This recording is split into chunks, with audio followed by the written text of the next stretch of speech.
Liquidation setup तुम्हाला मागाशी explain केलं आहे छोट्या रील्समधून. आता तुम्हाला त्याचे डिटेल डिस्क्रिप्शन सांगतो. लिक्विडेशन सेटअप असता काय असतो, हा तर सपोर्ट झोन आहे, हा ना आपला ट्रेड लाईनचा रेजिस्टन्स झोन आहे.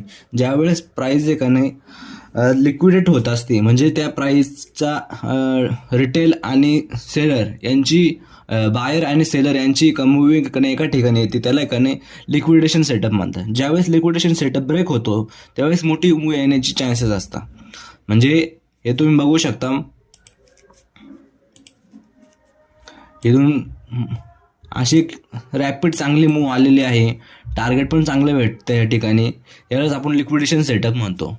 आता इथं बहुतेक ट्रॅप होण्याची शक्यता असू शकते, कारण की इथे ट्रॅप होणं म्हणजे नेमकी काय. ट्रॅप होणं म्हणजे ज्यावेळेस तुम्ही एंट्री घेताय, सपोज तुम्ही हा ट्रॅप इथं लिक्विडेशन सेटअप ब्रेक झाला, इथं तुम्ही एंट्री घेताय, तर तुम्ही तुमचा टॉपलॉस ठेवता.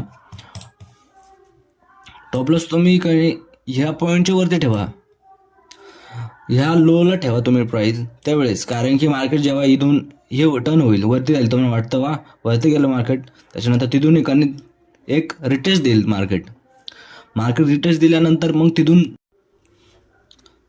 मग चांगली मूव येण्याची शक्यता आहे. हाच आहे लिक्विडेशन सेटअप.